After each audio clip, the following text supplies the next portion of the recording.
My name's Rich, and this is my truck.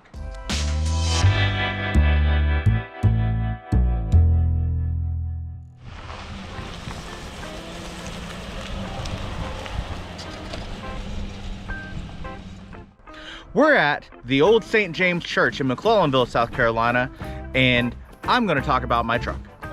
Luna is a 2017 Chevrolet Colorado. Bought it just because I needed to replace the 2016 Canyon.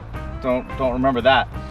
So it's a 3.6 liter V6. We ended up upgrading this thing and putting a 2.5 inch lift from Supreme Suspensions on it. And it's really great. 4x4 LT package, heated seats, all of the fun creature comforts when it's cold outside. But we've got a couple upgrades that we put on the truck as well. So as we went on, we added 8-inch billy bars onto the back so that we had a rack system. Got a free basket, thanks Kwame, from Kurt Luggage Solutions. And then we put on these knockoff rotor packs because this is a budget build. So we've got Tark roto packs on the side, roto packs, and they hold 2 gallons apiece. So I've got 4 gallons on the truck right now. And then on the back, we ended up adding a Harbor Freight ZXR 9,000 pound winch on the back. And because I wheel solo sometimes, it's better to have it on the back, tow me out of trouble and keep me out of some stuff. It's got 85 feet of synthetic winch line coming out with a metal hook on the end and a Harbor Freight winch cradle on the back side. So when you go into the truck, we've got the Set Power AJ40 refrigerator. It is a 40-liter refrigerator that runs off of DC power. So the beauty of the Set Power AJ40 fridge is the fact that you don't have to manage ice on the trail. Ice lasts about maybe 2 days, 3 days if you're really great with management. But all we have to do is plug this into battery power. In our most recent test, we hooked it to a Power Queen 100 amp hour battery, and it lasted right around 5.5 days. So I'll call that a win. And we can have a beer anytime we want.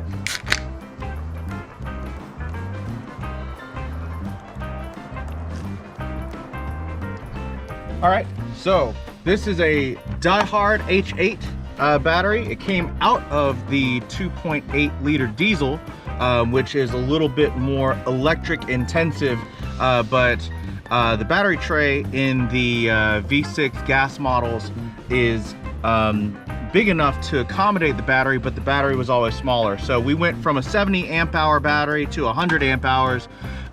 It is made to take on the electrics of the winch, the ham radio, and all of the other electrics that we need to charge our GoPro batteries, to charge our drone batteries and things while we're out there.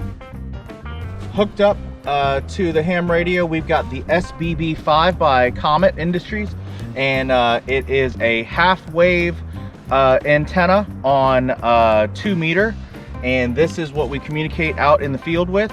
It can also pick up GMRS frequencies that is more common when we're out on the trails, but when I'm riding around town, I spend a lot of my time on ham radio as I serve with Skywarn. I serve with the National Weather Service.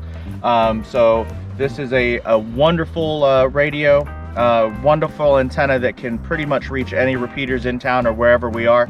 I've gotten great reception out of this thing, so I'm not changing it anytime soon.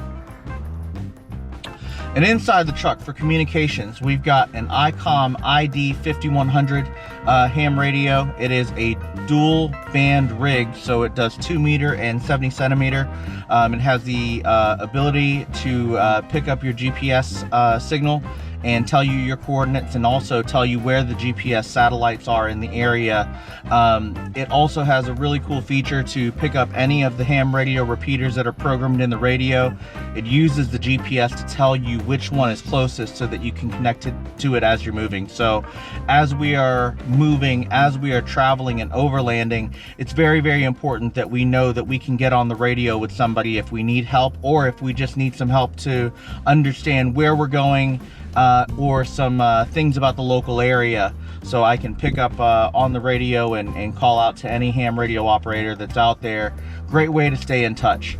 On the other side, it does have a Mars mod, which is a military mod for this radio, so that it can pick up GMRS frequencies and other frequencies and communicate with other people who are not licensed ham radio operators in the field when we're traveling with them and when we're on the trail. What I really like about this radio is that it has a GPS tracker in it, so that you can see which repeaters are closest. So if you're trying to reach out, ham radio obviously has its limits, but if you know which repeaters are closest, you can reach out and call out to another operator to see if you can get in touch with them, and you don't have to guess as far as how far that repeater is from you, and you as an operator will know if you're able to reach it or not. It kind of takes the guesswork out of flipping through all of your programmed frequencies and finding one that works.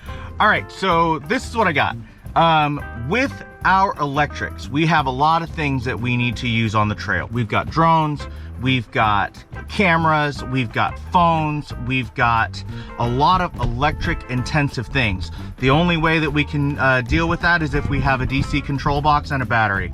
So in this box particularly, this is a Bioenno Power 30 amp hour lithium iron phosphate battery connected to a Lachity DC control box. So essentially what you have here is you have 3 DC ports. One is a cigarette port here. It gives you a readout to tell you what the voltage of the battery is at that time. And then also you have 2 USBs, and then you have 2 USB quick charge 3.0. And also you have 2 USB type C's, and then 2 50 amp Anderson power pole connectors. So any amount of charging that you need to do with anything that has a battery can be charged on this thing while we are on the trail or while we are at camp. Yep, as anybody who off-roads knows, that they've got to have recovery gear. Recovery gear is a must. If you've seen one of our past videos, we've been stuck in the mud. It happens, right? So in the back of the basket, we've got 2 of these X-Bull traction bars from X-Bull off of Amazon, because Max Tracks are too expensive, but they do the job and they're on the truck in case that we need them. All right, one of the first things that we did was we put a 2-inch shackle on the back in order to lift the suspension in the rear 2 inches by Supreme Suspensions, and 2.5 in the front. What's your next plan? Well, I'm very happy with how Luna has turned out so far, but she's kind of been a budget build, and we've been building up to this so far. So right now she's on a 2.5-inch lift. I'd love to see her on a 6-inch lift, not quite sure which brand. Get a little bit more clearance underneath her. I'd love to get more armor underneath her to make sure that we don't mess anything up and we don't get stranded somewhere. And then I'd love to get her up on 35-inch tires to be able to go through more things. But that's what's on the horizon so far. Now that you've gotten to know Luna, see where we travel with her next.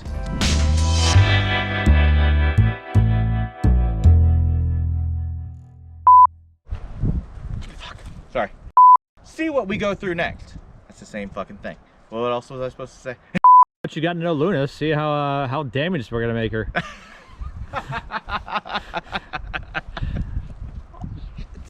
From Supreme. Shit. All right. What am I doing in the basket? Oh, I got these cool. so-and-sos from blah blah blah because they were cheaper than the real ones. I don't remember which ones these are. Oh, it doesn't matter.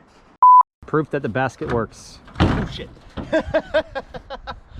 Wait, what? That's it. Are you saying she's not tall enough? She might not be tall enough. That's fair. Who knew Rich was a size queen?